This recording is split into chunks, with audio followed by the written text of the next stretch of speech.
Thank you. So, actually, I asked Ginger, do you sit or stand? And she said, sit. But I'm sorry, I'm disobeying you. It's all right. Sorry for that. It's okay. First of all, in the back, can you hear me okay? Back there. Yeah. Well, nice for you to say so. So I'm here to talk a little bit about the work that we've been doing on Ebola.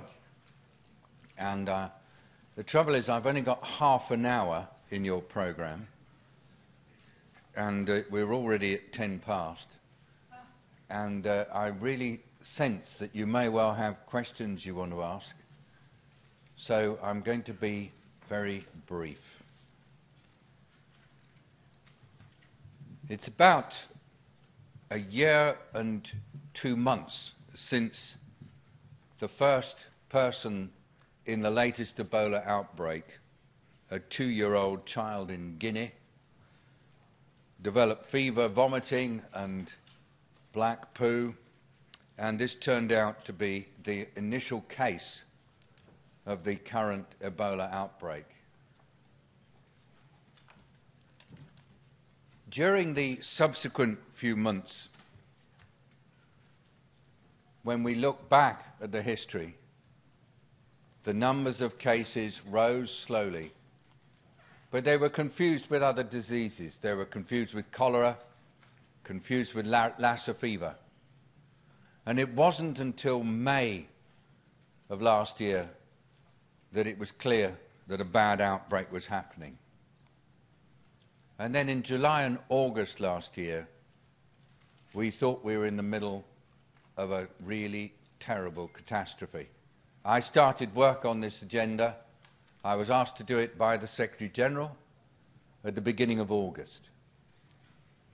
And I went straight from Kenya, where I was at the time when I received the call, to the WHO headquarters in Geneva. And I've been in these situations before, but I'd like to describe it to you. You start perceiving that there is a huge increase day by day in the numbers of people who are sick, in where they're coming from, and each hour or two you get a new piece of information that suggests that it is spreading perhaps to other countries like Nigeria, or it's spreading in numbers, and you ask yourself, how on earth are we going to deal with this? Because we started to look at the curves of the numbers of new cases who were appearing each week. And in those first 2 weeks of August, I remember sitting with the Director General of WHO and coming here and talking to the Secretary General. And we looked at each other and we said, this is doubling every 3 weeks. And when you've got an outbreak that is increasing like that in intensity, you are scared. And we weren't the only ones who were scared. The presidents of the governments affected by the outbreak were scared. The head of the Centers for Disease Control, Dr. Thomas Frieden, was scared. And in fact, many others were as well. Why were we scared? Because this disease is deadly. This disease is contagious. You don't have a very high cure rate, even if you offer the best possible care. But most importantly, we were scared because it looked like the outbreak was racing ahead of our collective ability to control it. This was still, remember, it was early August. So we started, as you do in these situations, to share our concerns. We shared our concerns with governments. We shared our concerns with the NGOs. Most importantly, we shared our concerns across the different parts of the United Nations. Number one, the Secretary General. Immediately he said, This is the kind of task that the United Nations has to deal with. The point that Chris just said. Diseases don't respect borders. So it has to be done together. And Dr. Margaret Chan, the head of the World Health Organization, came with me to see the Secretary General at the beginning of August. And between us, we said, we will do something we've never done before. We will set up a United Nations mission for Ebola, in which we bring all the different assets we've got and we make them available to the countries. But we knew we couldn't do it alone. We went to Washington. The Secretary General rang up the President. We went to see staff in the White House, staff in Health and Human Services, staff in USAID and other places. And we listened to your government say, yes, we're going to be with the people of West Africa. And we went to London, and we went to Paris. We went to Havana in Cuba. We went to as many different places as we could, looking for health people, looking for finance, looking for aircraft, looking for whatever was necessary to mount the most extraordinary response ever to this disease. Trying to build hospitals that could treat people with Ebola so that we'd got at least 2,000 beds and possibly many more than that, 4 or 5 times the number that existed when I started. So this became a test for the United Nations. It became something that the United Nations was able to do, and it became something that we did together with governments of all the major nations of the world and together with the leaders of many of the non-governmental organizations that we all know so well.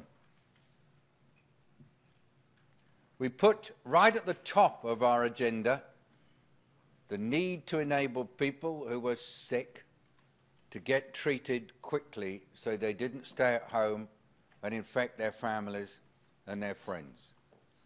Because I'm sure you saw it in your newspapers, there were too many stories of people arriving to get treated and getting sick and then going home because they couldn't get admitted to a treatment center.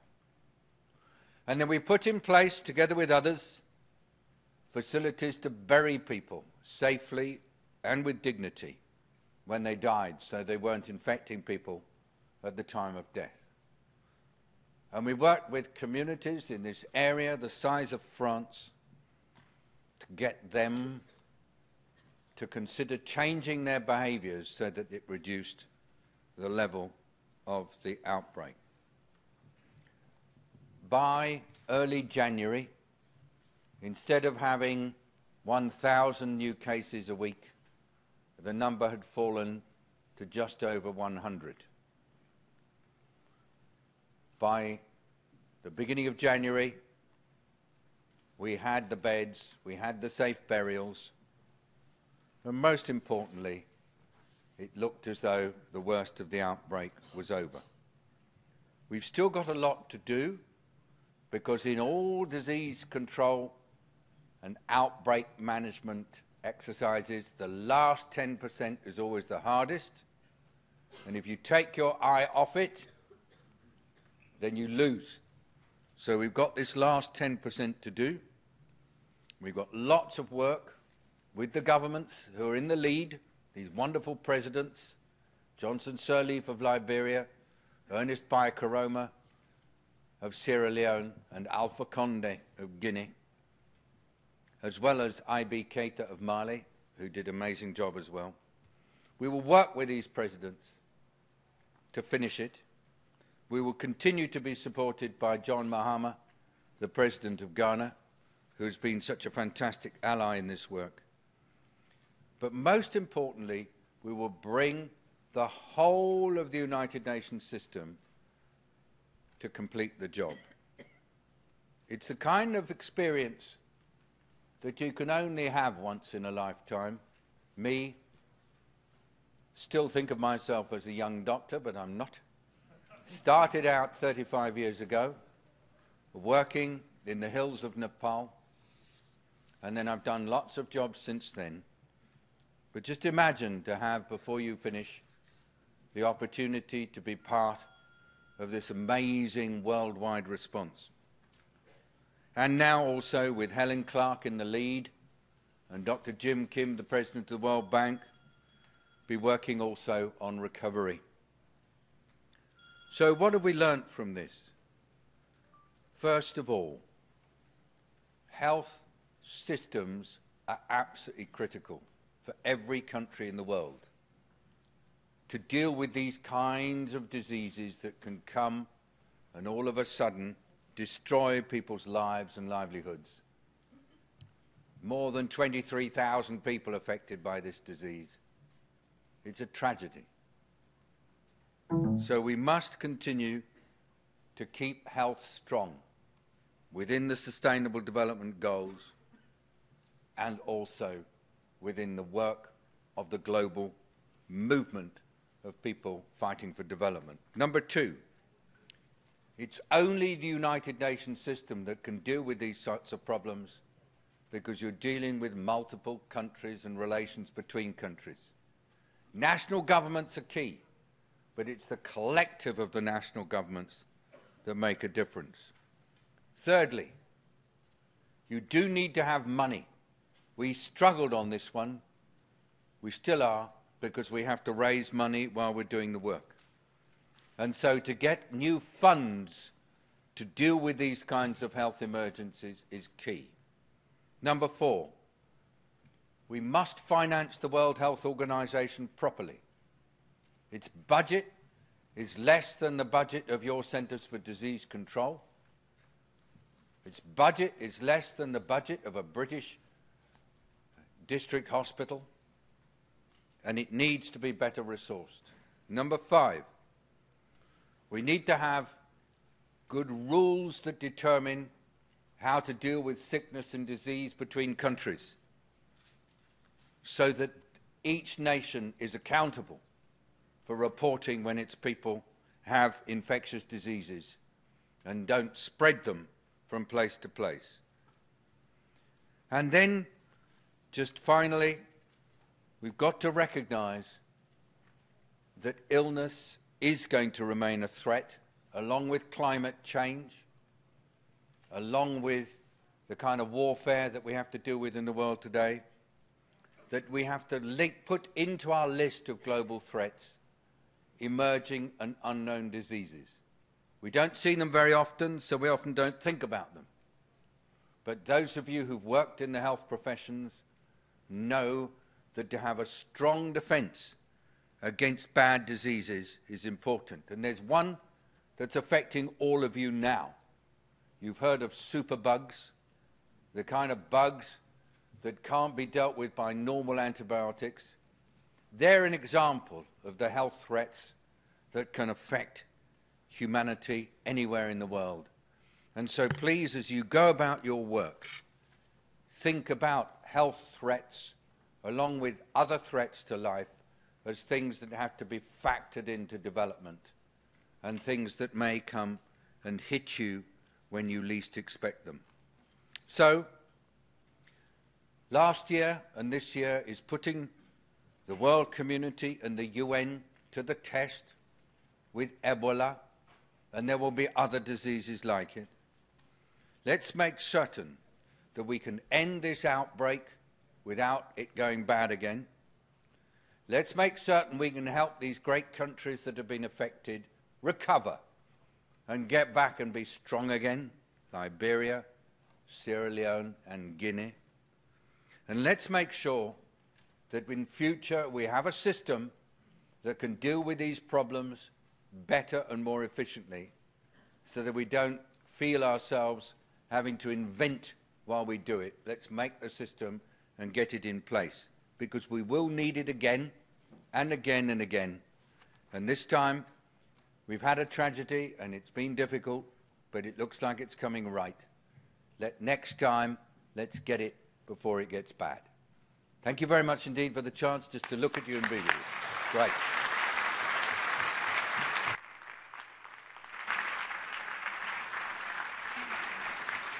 All right, let's welcome questions. Right there in the red shirt and the, right there, you. Take 5. Certainly. Yes, hello. Carly Chavera, Global Environmental Politics Program, American University. Thank you so much for your remarks today. And, you emphasized a lot the need for communication and coordination amongst nations, across nations with diseases.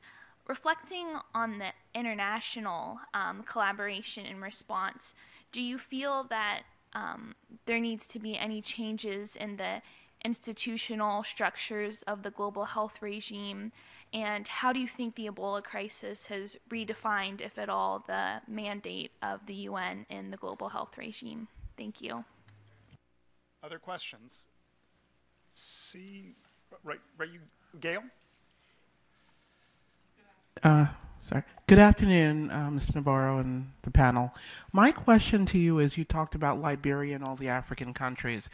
In another meeting, I heard how some of the American students here, when they are faced with other students, from West Africa or other parts that have been stricken with Ebola, they have actually said, oh, I don't want to sit in class next to this one, or I don't want to sit in class next to that one. Mr. Nabarro, what do you think is the best way to communicate with our youth so that they truly do understand that you're not going to catch Ebola just because someone is from West Africa or some place that is connected with Ebola? Because that is really happening here. Actually, on this side of the room, on the white shirt, blue suit on the far by the column.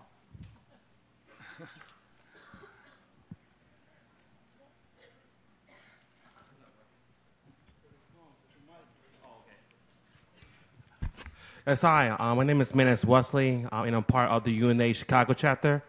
And I got a question in regards to global conflict issues. Do you think that global conflict issues can basically escalate on the crisis in Ebola due to the destabilization of governments in those 3 countries? Thank you. Could it escalate? Yes, exactly. Conflict. Yes, conflict. We're going to take 2 more questions. Anyone from this side of the room, right there in the front row?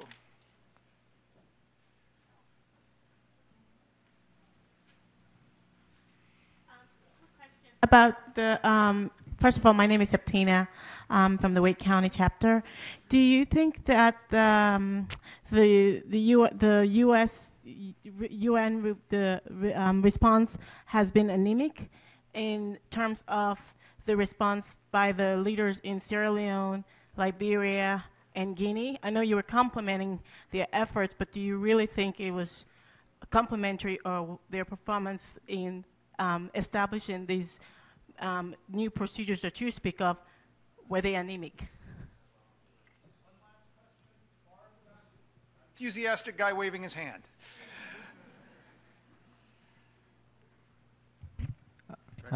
Thank you, Mr. Nabarro, for your comments. My name is Jose Garcia, former board director for UNA Brooklyn. First of all, I have a comment that disagrees with something you said, which is that you say you're an old doctor. There's a saying that says you're as old as you feel. So if you feel that you're a young doctor, you're a young doctor. Don't let anyone else tell you that.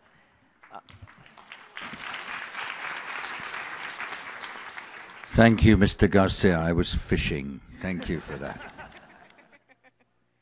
Okay, I think we can go ahead. Oh, it's on. It's on.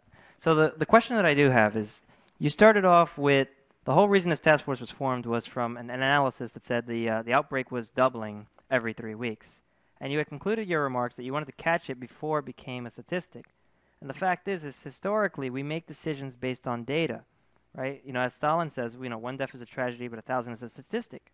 So to your point, your closing remark, how exactly are we going to catch these trends? Because usually it's through data analysis that we realize, oh, this is a problem. Excellent questions. Thank you very much. So this is about 2 hours worth of questions or more. But that's, in a way, why working in this place is such a gas. because every minute of every hour of every day we're dealing with things that are the subject of a course of 10 lectures in some kind of teaching institution. I mean, you will always find on every issue, madam, that the cooperation between nations is not of the level that is required for global governance of an issue. That, by definition, is what's happening in our world today. The United Nations, which is our fundamental system for global governance in the world today, is as strong as its members allow it to be, and the members have considerable anxiety about vesting too much authority in a supra-governmental body. But for dealing with issues of global health, where you have an infectious agent that can move from country to country, ideally you require a supra-governmental authority. Personally, I don't believe that the nations will allow the institutional structures in the global health regime to have more power than they have at the moment. But I might be wrong. So what I would encourage you to do is to see what happens within the World Health Organization's governing bodies, and particularly whether or not the revised international health regulations, which is the mechanism through which global governance of health issues is done, to see whether that undergoes further reforms or not and ends up with more teeth. You could argue in abstract that actually the world needs as strong governance on global health and global health security as it has on issues of peace and security and violence of the kind that feature in Chapter 7 of the UN Charter. But at the moment we're not there. So I think the Ebola crisis will provoke more thought, but I'm not sure that the world's nations are yet ready to have more power in the UN system on this issue. Number two, I think that the stigma, madam, that has been demonstrated towards people from West Africa because they happen to come from West Africa is totally unacceptable. It's like what I found in the late 1980s when people from Uganda would be stigmatized because there happened to be quite a lot of HIV in the places around Lake Victoria. I think that whenever you hear of this stigma, you have to ask, what is the underlying cause? And yes, it might be to do with lack of knowledge and ignorance, but I'm afraid sometimes it is for other reasons. So I think that we should totally confront this kind of behavior in a robust way. The only trouble is that we saw the same kind of prejudicial behavior by some governments or by leaders of state governments not far from here. And so I'm afraid we have still a long way to go to deal with this kind of unacceptable stigmatization that has been very damaging to the people from this region. Now, there are many issues where I believe conflicts can escalate health challenges. I have seen this before with polio, I have seen it with cholera, and it could well happen with a disease like Ebola. Just at the moment, there is not only peace in the part of Africa that has Ebola, but there's also a real political consensus between different political factions that they will work together for dealing with this problem. And I would like to put to you that one of the crusades that we all need to work on for the future is the notion that we will seek peace for the sake of health. Health of children, health of women, health of men, because you can only really deal with major health issues in an atmosphere where doctors and nurses can go about their work, in an atmosphere where there is not fear, where there is peace. Number 4, I will not agree that the US response has been anemic. I've got figures on the cash that's been put in by the US, the numbers of people supplied by the US, and I believe that it was powerful and brave. Nearly 3,000 troops, but 10,000 civilians, and a huge amount of money. And actually, I wish the rest of the world had come in with the same kind of force and the same kind of commitment and the same style as the US.